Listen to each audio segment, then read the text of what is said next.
So it's just now turned 12 o'clock, so let's start moving on.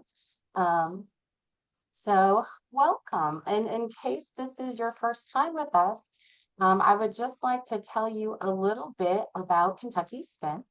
Kentucky Spin is funded by the U.S. Department of Education under the Individuals with Disabilities Education Act, or IDEA.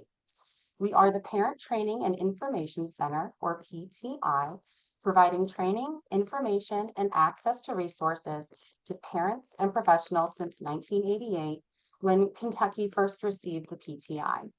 We work with children and youth of all types of disabilities from birth to age 26. We do not act as attorneys or give legal advice. However, we do empower individuals, families, and professionals to become effective advocates. Our staff are either individuals with disabilities and/or parents or siblings to someone with a disability. So the quick way to do this is that we do not act as attorneys here at Kentucky Spin, but we do almost anything else. So we are here to empower families to effectively advocate for their children and provide the peer-to-peer support for families that need information and resources. We do hope that the information you receive today will be useful to you, but we want to go over a little bit of housekeeping before we really get started. Please give us grace. As we all know, technology comes with its own issues, and we are all working from home or different areas and have families and pets and all sorts of other things that come along with those work from home positions.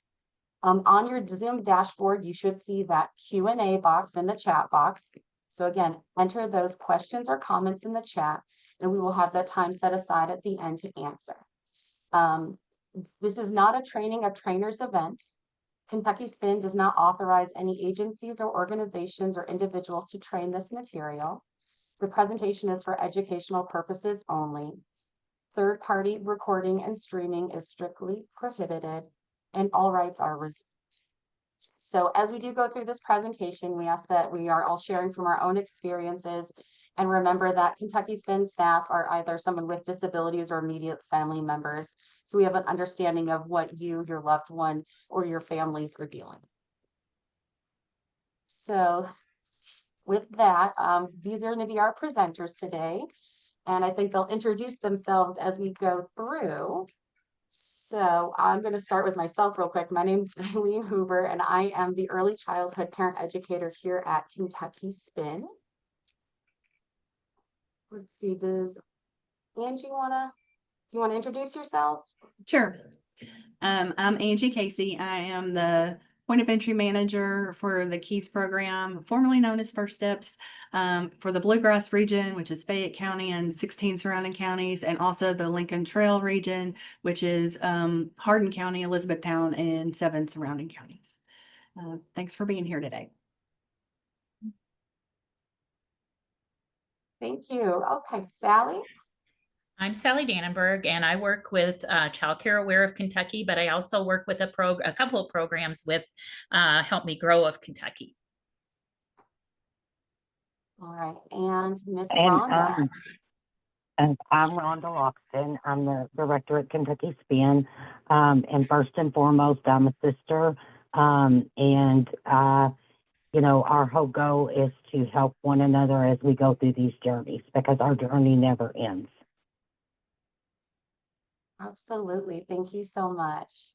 So for our learning outcomes today, by the end of this presentation, you should be able to understand IDEA Part C and B, know the differences between an IFSP and IEP, and describe that transition process from KEIS into the public preschool.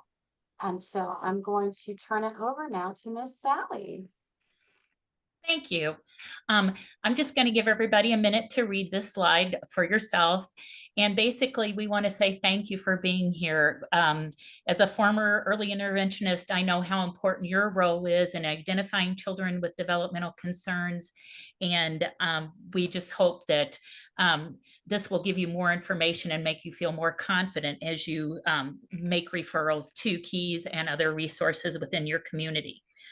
I am also the person that's going to enter all your those that need ECE credits. So if you haven't already, please make sure you have your name and email listed in the chat. Okay.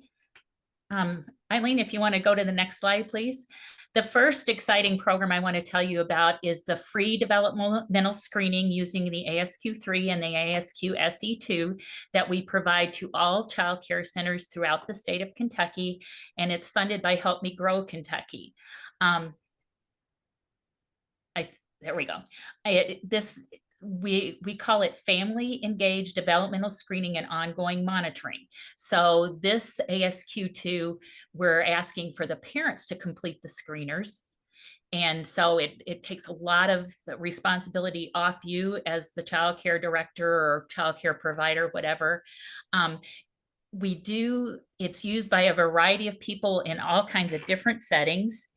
And it's for children ages 2 months to 5 years. It's been tested all across the United States with different groups of families and things like that. And so we know it's valid, it's evidence-based, things like that.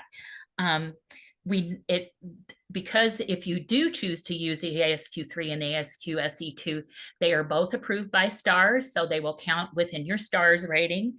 The other thing that's nice, it can speed up that referral process. If you do have a child with developmental concerns, then you can print off a page of that summary sheet, and you can the parents can hand it to whoever comes to do the screeners, the assessments with the children in KEIS, and they know that this is a good tool that you're using, and they can use that information too if it's current.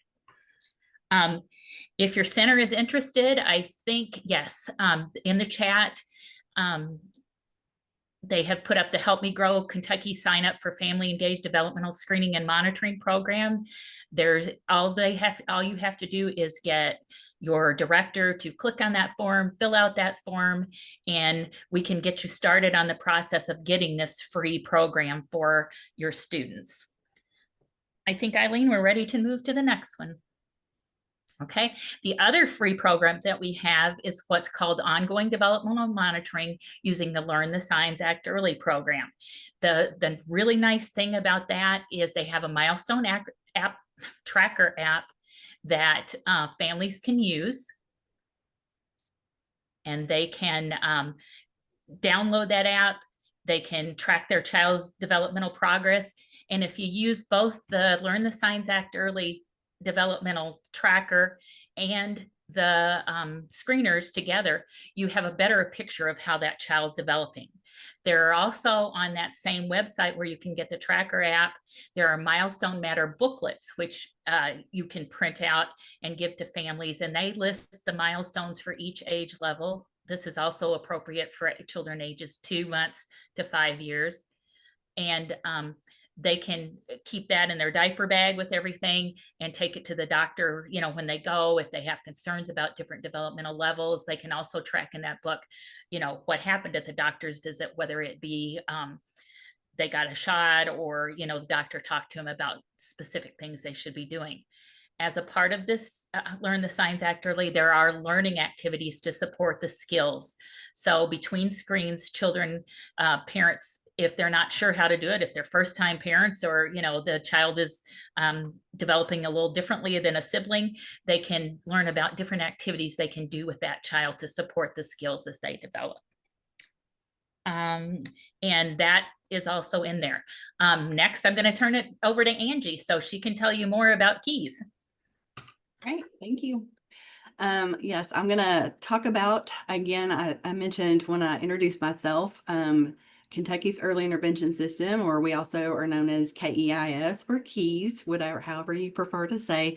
We used to be First Steps. We had a rebranding this past year. So if you know all about First Steps, then you know all about KEIS or KEIS. So just wanted to make sure for folks that missed the introduction that you know that we're one and the same. So what is Kentucky's Early Intervention System? So we are a family-focused service provided in the natural environment for children birth to 3 who have developmental delays. We're a system of educational services and supports for families to help them understand their child's development and to assist the family in addressing delays. We're a partnership between the child's parents, caregivers, child care providers, professionals to help the child. And we're a family-centered process that is personalized and individualized to each family. And it's a voluntary program for families and caregivers to participate in. So no one can be mandated to participate in KEIS. It's definitely a voluntary program for families. Okay. These are some things that KEIS is not. So we are most oftenly mistaken for a clinic-based or medical therapy program. A lot of families will go to the pediatrician and the pediatrician will say, your child needs speech therapy, your child needs physical therapy, and here's a referral to KEIS. That's not what we do. We're not a clinic-based or medical therapy program. We're a coaching program that works with the families to help their child grow and develop. KEIS is not a provider who works independently with a child while the parent does something else. So you're not going to just drop your child off, or the provider is not going to come into your home and work with your child while you're in another room doing laundry or dishes. We need the families and the caregivers to participate in the sessions. KEIS is not a program that addresses only the child. We address any issues with the entire family. So we're a family and child system. KEIS is not a program with no specific goals or objectives. We have very specific outcomes that are individualized for each child and family. And we're not a team providing services without asking for a family for input. We also ask child care providers for input as well. Okay.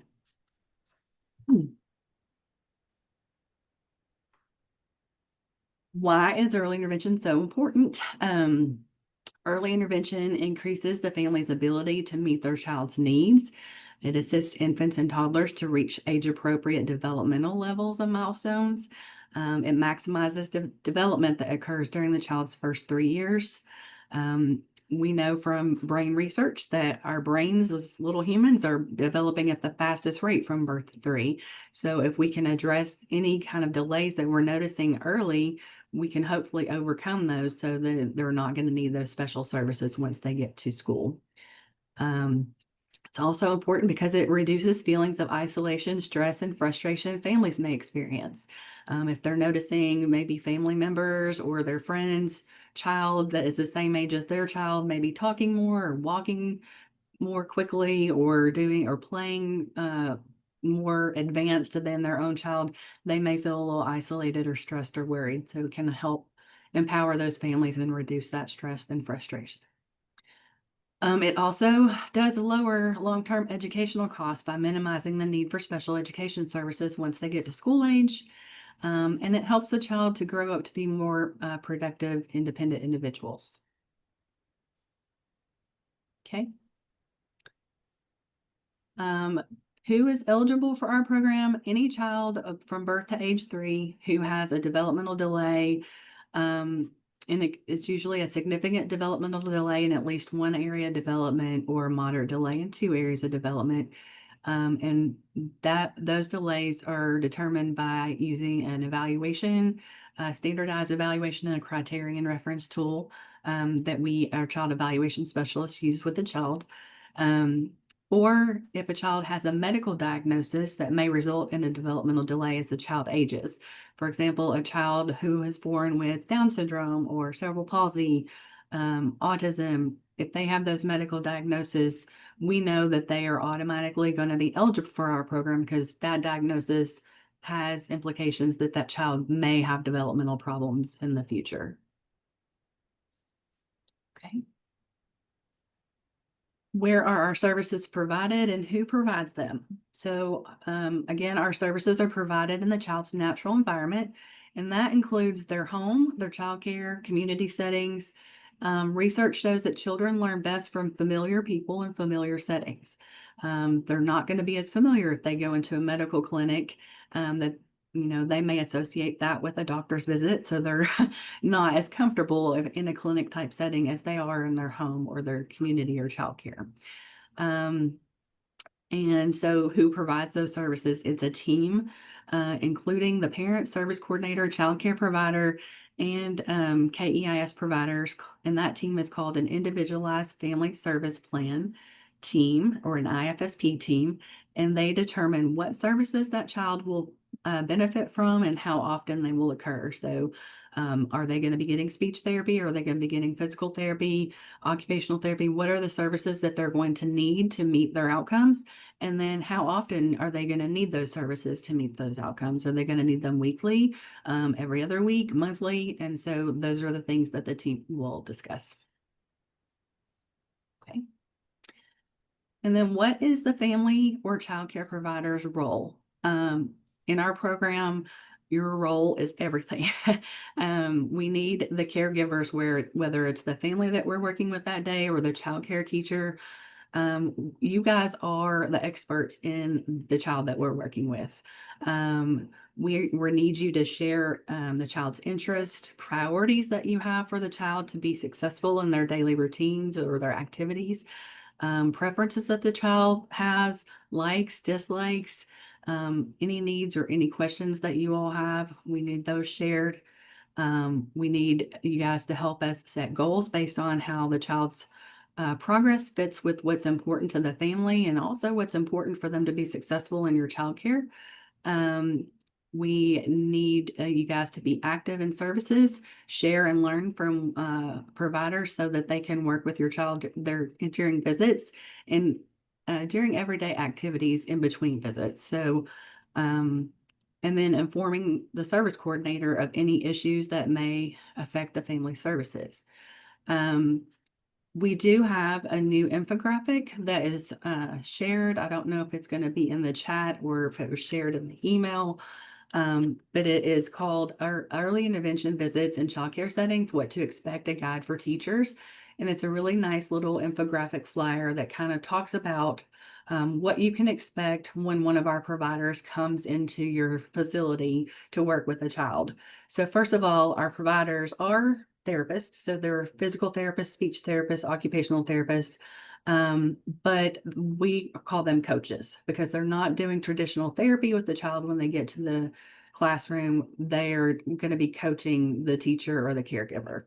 So once they arrive, they're going to start each visit with checking in to see what's the progress since the last time they've been there, what have you tried, what's worked well, what didn't, and what you like to focus on that day. Then they're going to observe the child in the classroom, playing with peers, interacting with you. And then afterwards, you guys will talk about what's going well, what can improve, and then brainstorm strategies to try.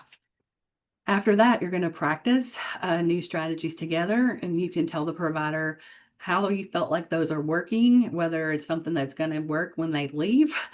Is this strategy doable? Is it going to work every day? Or if there are things that you need to adjust or change.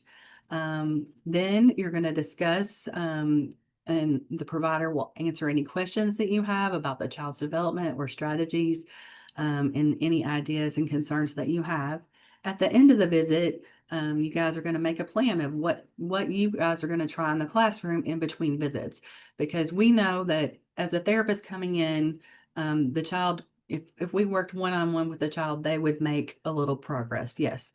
But if you guys are using the strategies that we give you to work with that child in their daily routines every day during their childcare routines, that child is going to progress so much quicker. And also a lot of these strategies you can use with other children in your classroom. So it's kind of a bonus there.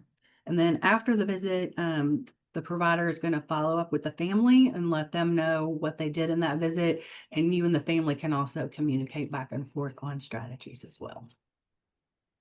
Okay. What is the cost for our services? So there are certain parts of our program that are no cost to all families.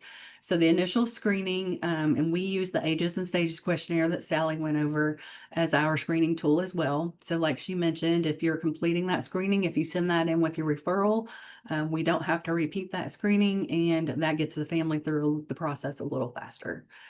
Service coordination is at no cost to families, evaluations and assessments, developing the individualized family service plan, implementing procedural safeguards, which are the parent rights. All of those things are free and no cost to all families. Once a child is eligible and they start to receive services, then they are assessed for their ability to pay, and they are given different options for what they want to choose to pay for those services. So that can be a monthly participation fee that is based on income and family size. So some families choose just to pay a monthly fee. Some families have Medicaid. We can bill Medicaid for services, and then the family would have no out-of-pocket cost. And then some families have private insurance, and if they would like to bill private insurance, we can attempt to do so, and then they would have no out-of-pocket costs for services as well. So the service coordinator would go over all those options with the families, and they would make that decision on what is best for their family to pay for services. Who can make a referral?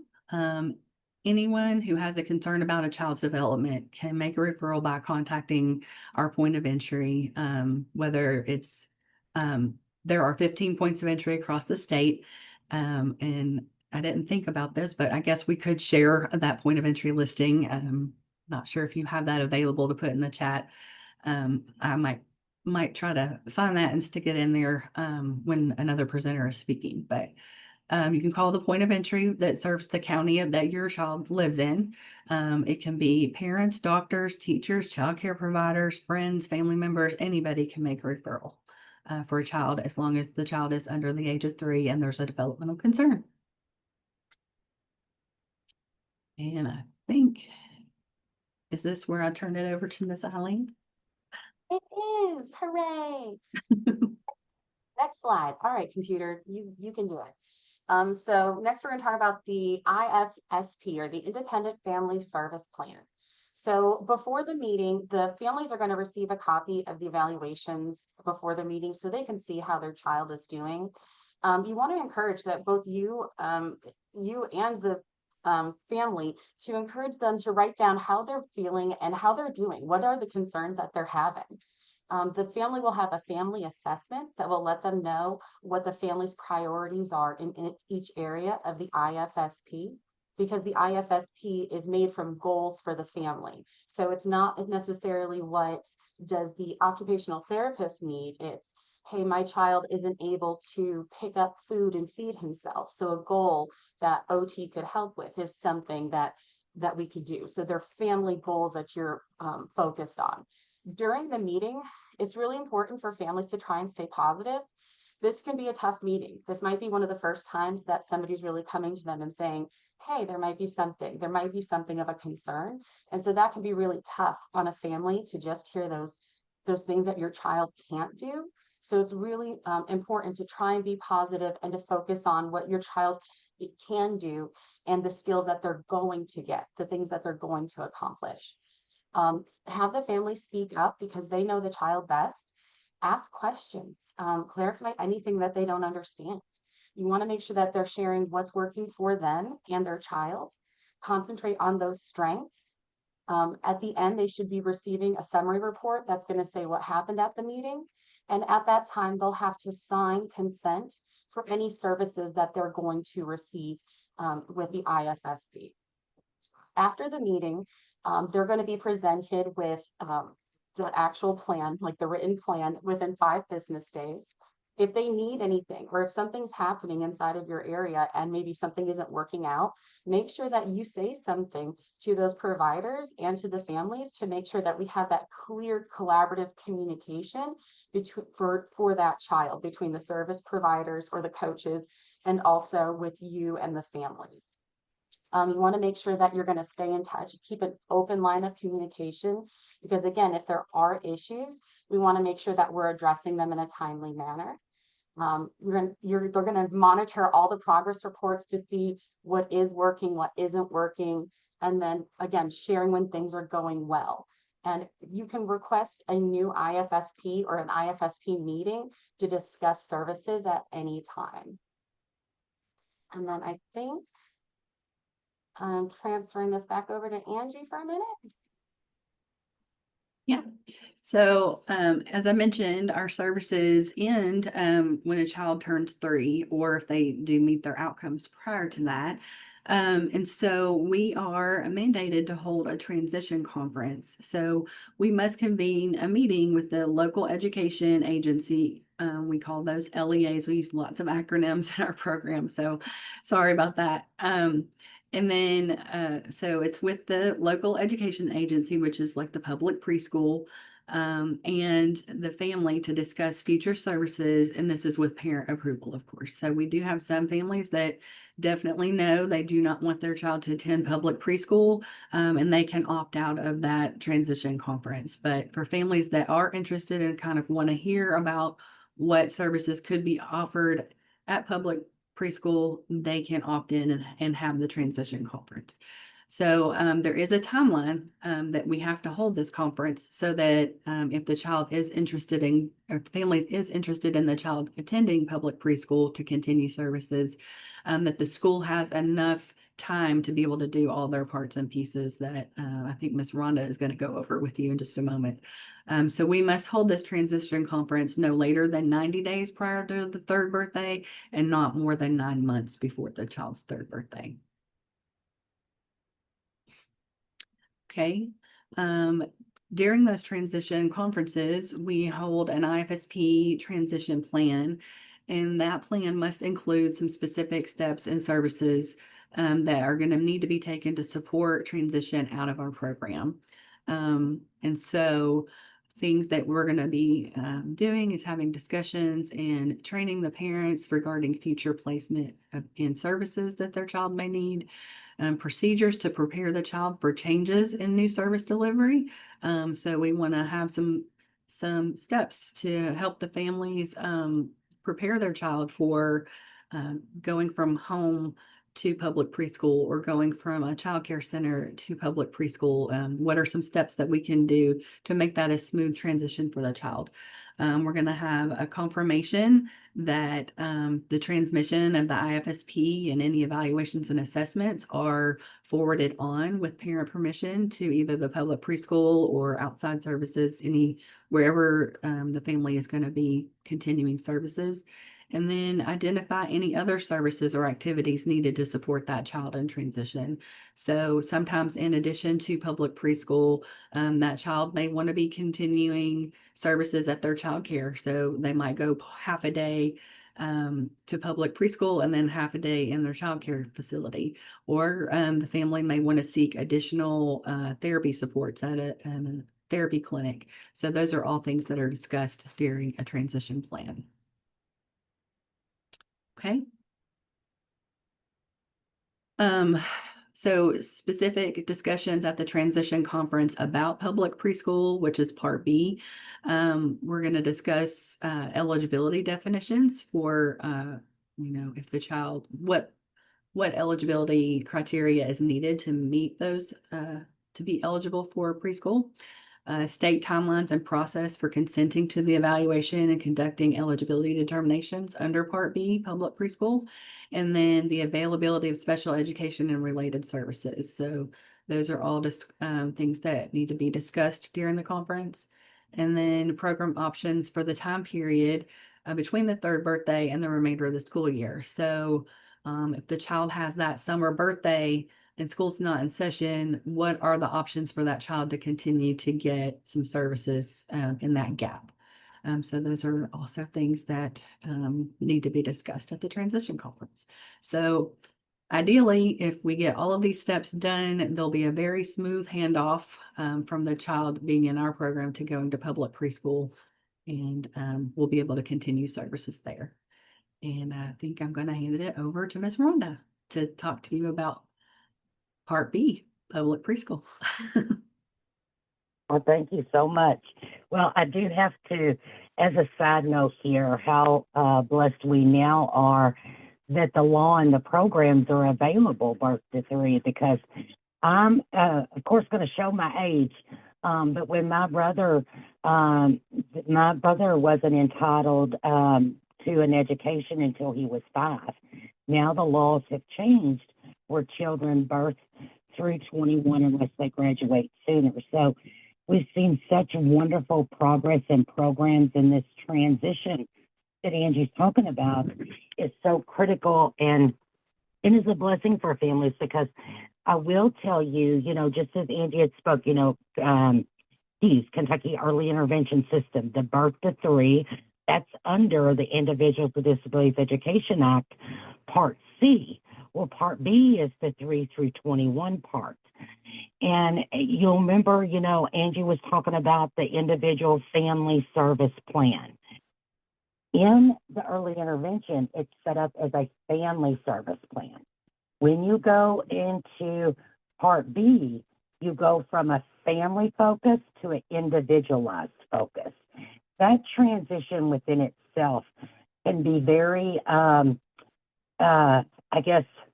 earth-shattering at some moments, because just in the way our systems are set up, we feel like as families we're losing so much, right? But it's not that there won't be those supports, it's the systems are set up very differently, right?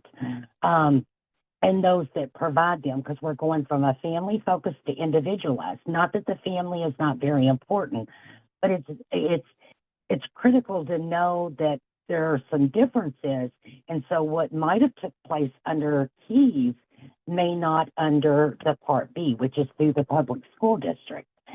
Now, in the definitions, because many times family ask, well, they qualified for KEIS, how could they not qualify for Part B, right?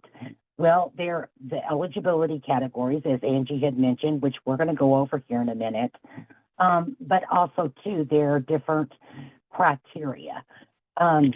And so what we're going to do here is just look at the definition. The definition's different as well that would be for KEIS as it is there's some similarities, but it's different between the systems. So it has to show that their disability adversely affects them and impedes their progress, where educational performance is significantly and consistently below the level of children of similar age. It must also then meet one or more disability categories and need specially designed instruction and related services. You have to have all 3 of those. And that sometimes is why it may be very confusing going from one system to another. So on the next slide here, we're going to show the categories of disabilities. Now, it's important to know, and you may wonder, well, why did we list the federal categories, which is IDEA, and CARA, which is the Kentucky Administrative Regulations? Because I wanted to show you a couple of things here where Kentucky goes above and beyond. If you look the 4th down, emotional disturbance, when IDEA was reauthorized, is under the federal. Kentucky went above and beyond and kept emotional behavioral disability as our category, and that helps quite a few of our children who have a behavioral disability who would not qualify otherwise. Now, you're going to see as well, like under any of these categories, children can qualify at any age, the birth through 21, except for the developmental delay category, which is the only one that's time-bound, and that is 3 through the age of 8.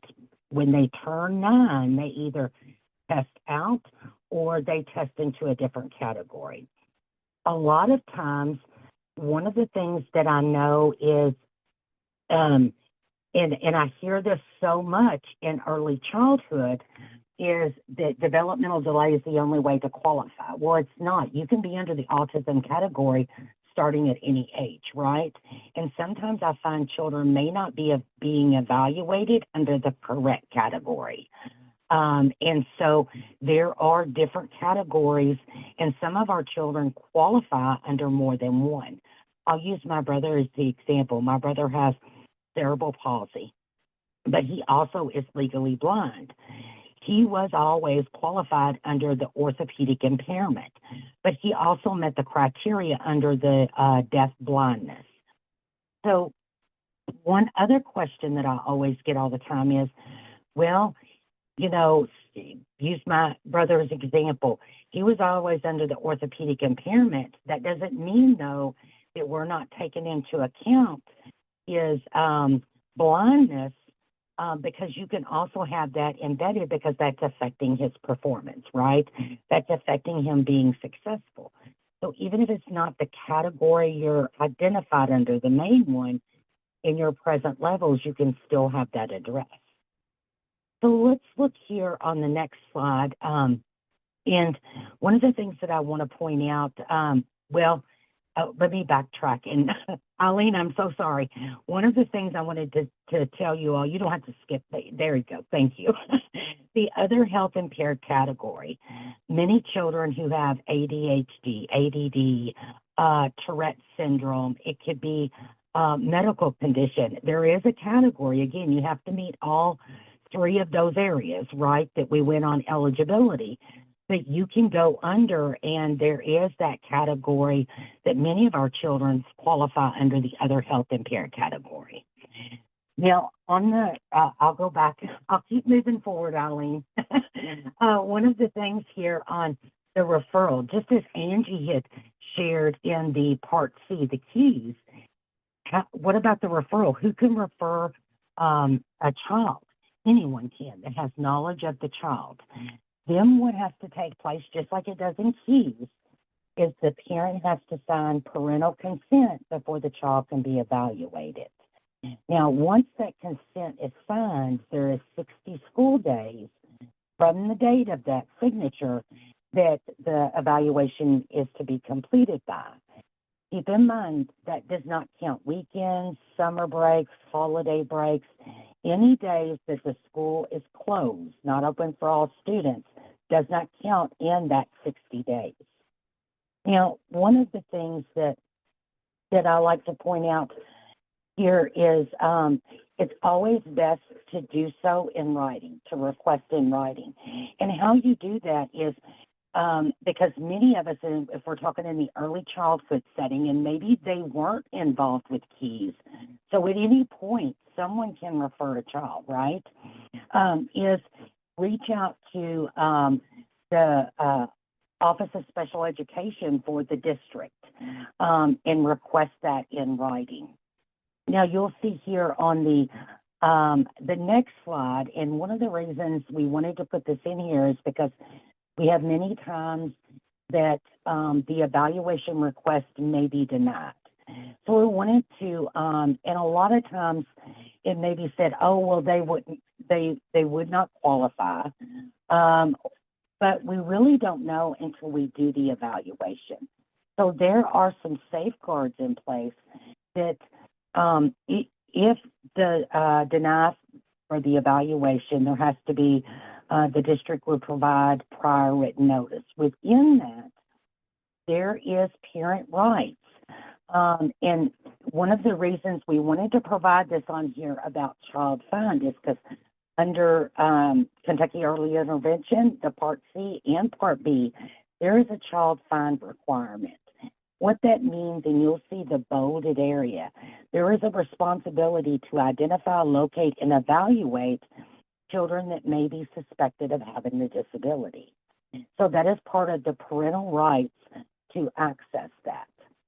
Now, one thing that I do see in what happens is so wonderful is, especially when you're talking, and I know we have people that are probably on here within the public preschool and private provider as well. But there are some interventions, if you are in the public preschool, some multi-tiered system supports, which is our response to intervention. Those can be being done at the same time an evaluation is being done. So just so that you know that one doesn't have to hold up the other. Now, on the next slide, we're going to see here, I lost my, about the evaluation. If the evaluation comes back and the parent is not in agreement, it may say they don't qualify or they don't feel that it gives a true picture of their child. There may be different reasons. Just know on the next slide you'll see here is that each family they do have the right to request an independent education evaluation at no cost to them. So you have to go through the proper process for that. for that to be covered. Now, so say that now our results have come back and the child qualifies. So we're going to look at here on the next slide is that if they qualify, there's some options. So you remember when Angie was talking about sometimes at the transition conference, families may indicate that they don't want to enroll them into the public school to attend. One of the things that I want to share with you is there's options to still get services through the Part B without doing that, right? But again, it's up to you, and it wouldn't be as many services that would be provided if they were enrolled in the public school. Now, one of the things families, you all know that children, the compulsory attendance, children have to attend school, whether it be public or private, age 6 up to 18, right? They have to be enrolled in school somewhere in Kentucky. Now, as families, you may want them to attend, to keep going to, especially when you're looking at that preschool age, to stay at the private preschool. So when the results come back, you can enroll them in the public school, because another thing to keep in mind is that not all children in Kentucky are entitled and have access to attend public preschool. There's a big push, and one of the things that we're trying the governor's early childhood program, a lot of people, we're trying to push where every child has that right and access, right? But something for you to know, if it's a child that qualifies under IDEA, they are entitled to a free, appropriate public education. They are entitled to attend public preschool. And so that would not, because for many it is based on income, different things that would override any of that, and they have that right to attend the public preschool if they want. So you can enroll them in that, and then there will be an individualized education program, or IEP, that is written. And Eileen's going to go over a brief little overview of an IEP in a minute for you. Now, say that you decide or the parent decides that they don't want to, they don't feel that they're ready. So what are the options? You could still get services through the public school district. There is what's called a private school plan, meaning the parent has decided they are parentally placed in private school, or when they're really young, because they don't have to attend school, they may not be enrolled in any school, but you still might want to get services. I see this a lot with speech therapy, different services that would be provided through the school, right? So you can have that private school plan. Keep in mind, and you'll see, we've linked all this and have a bunch of resources at the end. You won't get everything that you would have in the private school plan as you would in the IEP, because they're not the agency, the public school district, who is delivering the education, right? So the services and supports that you would get would be to support that, right? So to keep in mind that those are options that families have. Now, also too, this is not just for preschool age, this is for any age, even after, they're enrolled, and parents have this right 3 through 21, or unless they graduate sooner, that they can have, if they are permanently placed in a private school, have a private school planned, or enrolled in the public school district and have an IEP. Now, the parent could decide, once the results are back and they qualify, that they do not want to give consent for services. And that is their right. But I always like to really want to make sure, and I know, like Angie, you were talking about at the transition conference, and I know that families are shared, the options that are there, making sure everybody has a clear understanding, because we know that they would not qualify unless they needed those services. And so are there maybe some options that might fit for my family? And really, as a provider, you helping the families navigate and support that as well. It may be that that, you know, we all know all of our children as a mom, as a sister, is working in this field. Everybody's different, right? And so what's going to be the best so that they get the best support that they need to be successful? Now, just keep in mind that there are options. And we can help you outside of this kind of navigate. We work with providers, just as many providers as we do families, navigating this process, whether it be through the early intervention, through KEIS, or through the public school. But there are options there, and your role is so critical because many times the families and the providers are our first line of defense, right? They know when something's going on, having those conversations. They know you are the ones who can get services for the children and to them quicker than any of us. You know the children better. You are with them all day. You are working with them, and it never hurts, regardless if you're the birth to 3 or the 3 through 21. It never hurts to refer a child.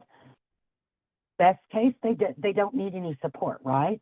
But let's take those steps because we know the sooner that we get those services and supports in place, the better for our children.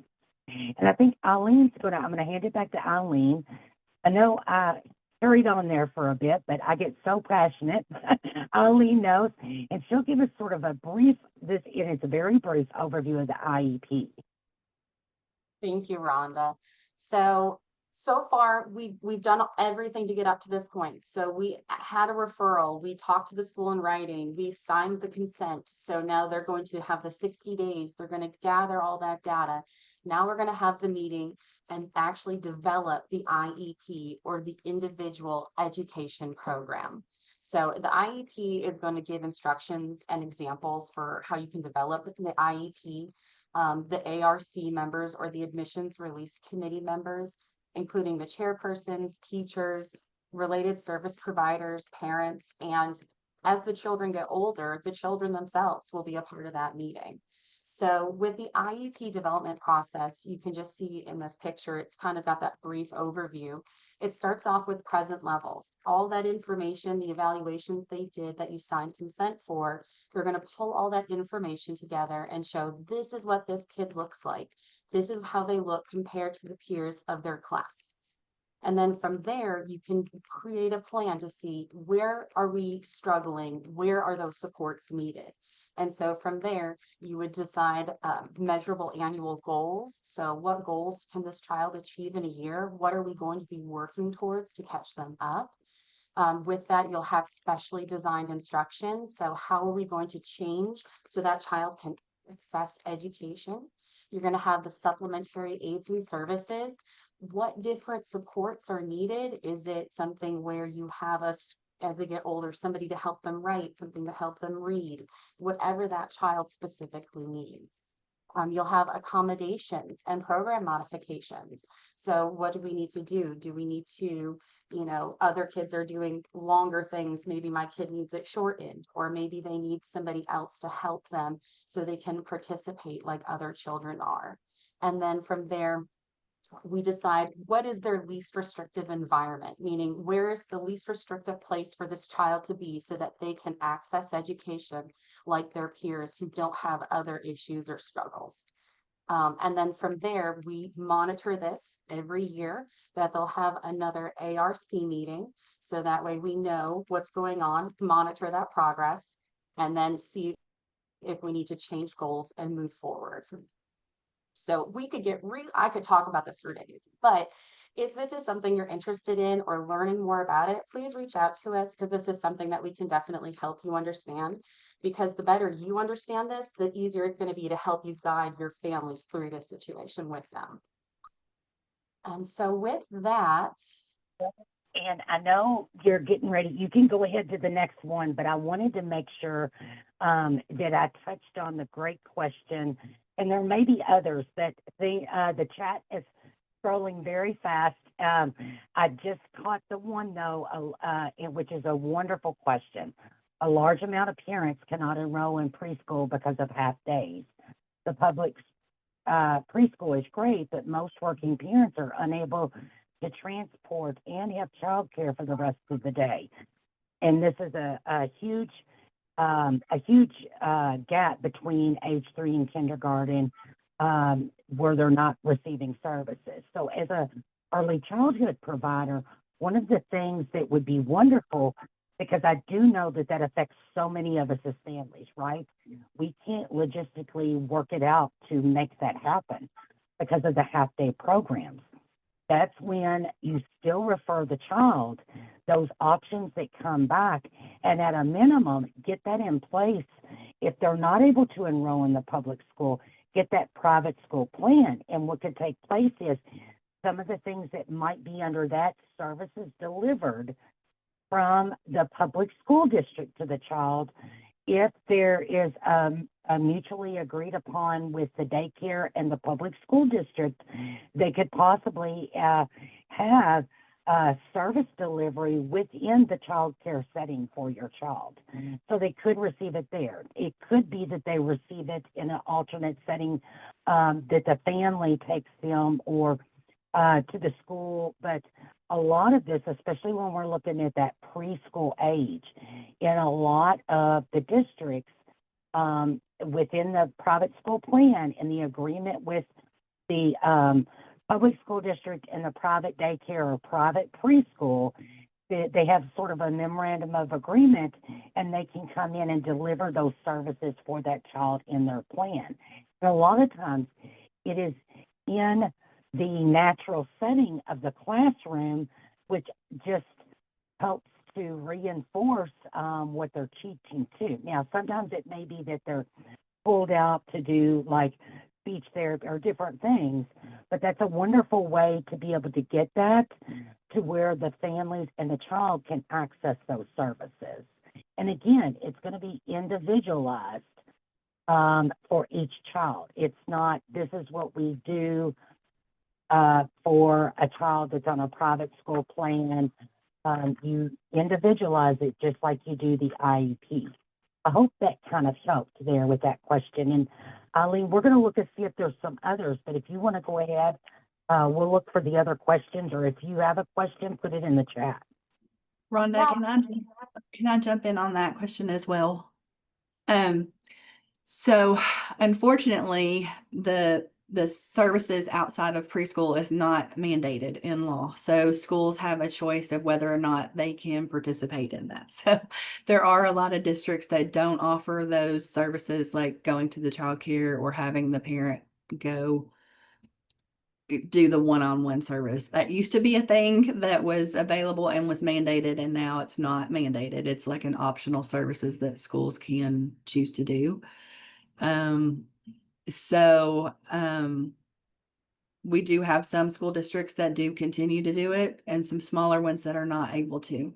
So other options that I would let providers know, if a child in their child care has Medicaid, accessing the EPSDT program, they might be able to get a therapist to come and work in the child care with the child in the child care setting there, or a home health provider. But most of the time it's going to be the family taking the child to unfortunately, a medical clinic to get those services. I would encourage. So, and we're talking the 3 through 21, right? Not KEIS stuff. Right. Okay, well, and that's one thing that I would love for you all to reach out for me if that is occurring within your district, because there are some requirements under IDEA, and that I have been hearing that has been occurring, but there still are requirements that are mandated under IDEA and CARA, and we can work with you all individually, because it still didn't alleviate those responsibilities. And so, yeah, there's a lot of things that kind of have been occurring that, and not saying that what it is shouldn't, but there's some things that shouldn't be, and it's still a requirement within the districts if they are on a private school plan. Right. But we can kind of work with that, like, because each situation is so individualized, and I'm not saying it in a wrong way, like you're wrong, it's just, we've had quite a few significant, examples and things that have occurred, especially past COVID, and everything. And that's why the transition plan is so important, because each school district does things differently when it comes to transitioning to public preschool. So I did want to throw it out there that they may run into some difficulties, and having the folks at Kentucky Spend to help be your advocates is a great resource that I would have families reach out to as well. So that sounds perfect. So with that, I think that kind of wraps everything up. So we want to thank everyone for joining us today, and make sure to complete the evaluation and include any topics that you find that would be helpful. We also have on here signing up for our e-news. It's the best way to access all of our new materials, learn about any events. And we just want to thank everyone so much for attending today and look forward to seeing you next time. And again, if you have any questions, feel free to reach out to us. And thank you all so much. And one of the questions that was in the chat is First Steps completely gone? And it's not gone. It was just a name change. It's still the wonderful, wonderful people and services. It's just, of course, we decided as Kentucky to keep it interesting, and we no longer are calling it First Steps, but I do like Angie always does. It will always be First Steps to me. And it's formerly known as, like the formerly known as Prince, formerly known as First Steps, is the KEIS, Kentucky Early Intervention. Same great service, it just has a different name now. So just so you know that. Everybody's rebranding these days, right? You all have a wonderful day, and we appreciate you so much. Bye-bye now.